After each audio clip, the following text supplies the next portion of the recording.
بسم اللہ الرحمن الرحیم۔ حضرت علی رضی اللہ تعالیٰ عنہ کے ارشادات: عمل سے بڑھ کر اس کی قبولیت کا اہتمام کرو، اس لیے کہ پرہیزگاری کے ساتھ کیا گیا تھوڑا عمل بھی بہت ہوتا ہے، اور جو عمل مقبول ہو جائے وہ کیسے تھوڑا ہوگا۔ عید کے دن فرمایا: ہر وہ دن جس میں اللہ پاک کی نافرمانی نہ کی جائے ہمارے لیے عید کا دن ہے۔ میں تم پر دو چیزوں سے بہت زیادہ خوفزدہ رہتا ہوں۔ نمبر 1، خواہش کی پیروی، نمبر 2، لمبی امیدیں۔ جو شخص یہ گمان رکھتا ہے کہ نیک اعمال اپنائے بغیر جنت میں داخل ہوگا تو وہ جھوٹی امید کا شکار ہے۔ خرچ کرو، تشہیر یعنی شو آف نہ کرو، اور خود کو اس لیے بلند نہ کرو کہ تمہیں پہچانا جائے اور تمہارا نام ہو، بلکہ چھپے رہو اور خاموشی اختیار کرو، سلامت رہو گے۔ انسان کا قد 22 سال جبکہ عقل 28 سال کی عمر تک بڑھتی ہے۔ اس کے بعد مرتے دم تک تجربات کا سلسلہ رہتا ہے۔ گناہوں کی نحوست سے عبادت میں سستی اور رزق میں تنگی آتی ہے۔ بندہ بے صبری کر کے اپنے آپ کو حلال روزی سے محروم کر دیتا ہے اور اس کے باوجود اپنے مقدر سے زیادہ حاصل نہیں کر پاتا۔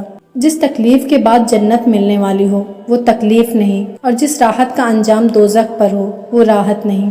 اپنی رائے کو کافی سمجھنے والا خطرے میں ہے۔ جب تم اپنے دشمن سے بدلہ لینے پر قادر ہو جاؤ تو اس کے شکرانے میں اسے معاف کر دو۔ ان لوگوں میں سے مت ہونا جنہیں نصیحت اسی وقت فائدہ دیتی ہے جب ملامت میں مبالغہ یعنی بہت زیادہ شرمندہ کیا جائے۔ لالچ کی چمک دیکھ کر اکثر عقل مار کھا جاتی ہے۔ جب کسی شخص کی عقل کامل ہو جاتی ہے تو اس کی گفتگو میں کمی آ جاتی ہے۔ لوگوں میں جو زیادہ علم والا ہوتا ہے وہ اللہ پاک سے زیادہ ڈرتا ہے، زیادہ عبادت کرتا اور اللہ پاک کی رضا کے لیے زیادہ نصیحت کرتا ہے۔ مال و اولاد دنیا کی کھیتی ہے اور نیک اعمال آخرت کی۔ اللہ پاک اپنے بہت سے بندوں کو یہ سب عطا فرماتا ہے۔ اگر میں چاہوں تو سورہ فاتحہ کی تفسیر سے 70 اونٹ بھر دوں، یعنی اس کی تفسیر لکھتے ہوئے اتنے رجسٹر تیار ہو جائیں کہ 70 اونٹ اسے اٹھائیں۔ اگر شراب کا ایک قطرہ کنویں میں گر جائے پھر اس جگہ منارہ بنایا جائے تو میں اس پر اذان نہ کہوں، اور اگر دریا میں شراب کا قطرہ گرے پھر دریا خشک ہوا اور وہاں گھاس پیدا ہو تو میں اس میں اپنے جانوروں کو نہ چراؤں۔ لمبی امیدیں آخرت کو بھلاتی ہیں اور خواہشات کا اتباع یعنی اطاعت حق سے روکتا ہے۔ اپنے گھروں سے مکڑیوں کے جالے دور کرو، یہ ناداری یعنی تنگستی کا باعث ہوتی ہیں۔ ہر نیکی کرنے والے کی نیکیوں کا وزن کیا جائے گا سوائے صبر کرنے والوں کے کہ انہیں بے اندازہ و بے حساب دیا جائے گا۔ جنت کے دروازے کے قریب ایک درخت ہے، اس کے نیچے سے 2 چشمے نکلتے ہیں۔ مومن وہاں پہنچ کر ایک چشمے میں غسل کرے گا، اس سے اس کا جسم پاک و صاف ہو جائے گا، اور دوسرے چشمے کا پانی پیے گا، اس سے اس کا باطن پاکیزہ ہو جائے گا۔ پھر فرشتے جنت کے دروازے پر اس کا استقبال کریں گے۔ علم خزانہ ہے اور سوال کرنا اس کی چابی ہے۔ اللہ پاک تم پر رحم فرمائے، سوال کیا کرو، کیونکہ اس سوال کرنے کی صورت میں 4 افراد کو ثواب دیا جاتا ہے: سوال کرنے والے کو، جواب دینے والے کو، سننے والے اور ان سے محبت کرنے والے کو۔ 3 چیزیں حافظہ تیز اور بلغم دور کرتی ہیں: مسواک، روزہ، قرآن پاک پڑھنا۔ جو بغیر علم کے لوگوں کو فتویٰ دے آسمان و زمین کے فرشتے اس پر لعنت کرتے ہیں۔ مظلوم کے ظالم پر غلبہ کا دن یعنی قیامت کا دن ظالم کے مظلوم پر غلبہ کے دن سے زیادہ سخت ہے۔ تھوڑی چیز دینے سے شرم نہ کرو، کیونکہ دینے سے محروم رہنا اس سے بھی تھوڑا ہے۔ اللہ پاک کی قسم، میں قرآن کریم کی ہر آیت کے بارے میں جانتا ہوں کہ وہ کب اور کہاں نازل ہوئیں۔ بے شک میرے رب کریم نے مجھے بہت سمجھنے والا دل اور بہت سوال کرنے والی زبان عطا فرمائی ہے۔ بروز قیامت دنیا خوبصورت شکل میں آئے گی اور عرض کرے گی: اے میرے رب، مجھے اپنا کوئی ولی عطا فرما۔ اللہ پاک فرمائے گا: جا، تیری کوئی حقیقت نہیں اور نہ ہی میری بارگاہ میں کوئی مقام ہے کہ میں تجھے اپنا کوئی ولی عطا کروں۔ چنانچہ اسے پرانے کپڑوں کی طرح لپیٹ کر جہنم میں پھینک دیا جائے گا۔ بھلائی یہ نہیں کہ تجھے بہت زیادہ مال و اولاد حاصل ہو جائے، بلکہ بھلائی یہ ہے کہ تیرا علم زیادہ ہو اور حلم یعنی قوت برداشت بھی عظیم ہو، اور اللہ پاک کی عبادت اتنی زیادہ کرے کہ لوگوں سے آگے بڑھ جائے۔ جب تو نیکی کرنے میں کامیاب ہو جائے تو اس پر اللہ کریم کا شکر ادا کرے، اور اگر گناہ میں پڑ جائے تو اللہ پاک سے اس کی بخشش مانگے۔ اور دنیا میں بھلائی اس آدمی کو حاصل ہوتی ہے جو گناہ ہو جانے کی صورت میں توبہ کر کے اس کی اصلاح کر لیتا ہے، یا وہ شخص جو نیکیاں کرنے میں جلدی کرتا ہے۔ میری 5 باتیں یاد رکھو، اور یہ ایسی قیمتی باتیں ہیں کہ اگر تم اونٹوں پر سوار ہو کر انہیں تلاش کرنے نکلو گے تو اونٹ تھک جائیں لیکن یہ باتیں نہ مل پائیں گی۔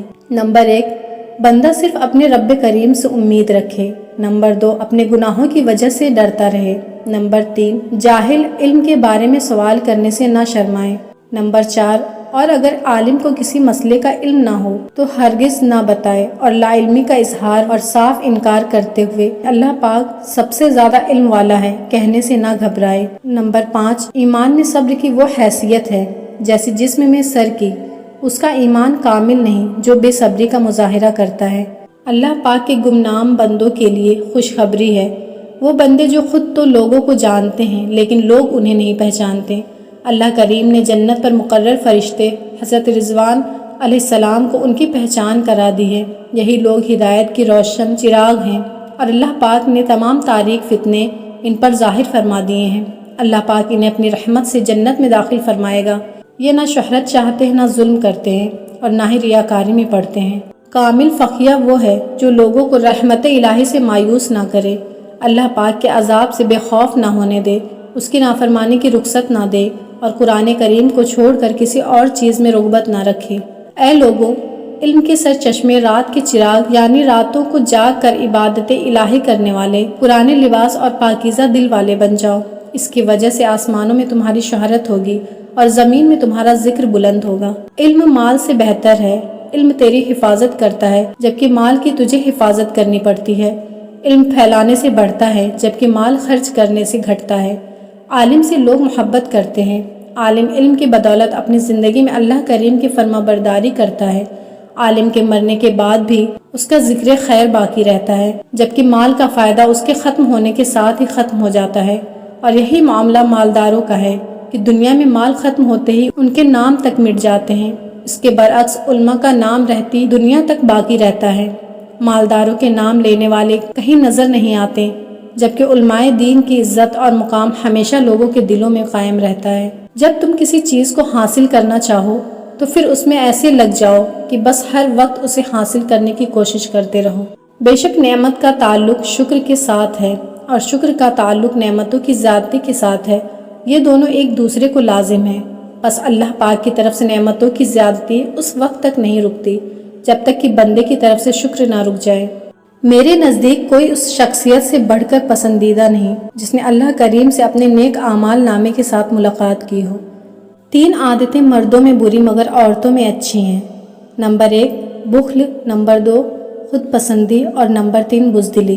کیونکہ عورتیں بخیل یعنی کنجوس ہوگی تو اپنے شوہر کے مال کی حفاظت کرے گی، خود پسند ہوگی تو ہر کسی سے نرم گفتگو ناپسند کرے گی، اور بزدل ہوگی تو ہر شے سے گھبرائے گی، لہٰذا گھر سے باہر نہیں نکلے گی اور اپنے شوہر کے ڈر سے تہمت کی جگہوں سے بچے گی۔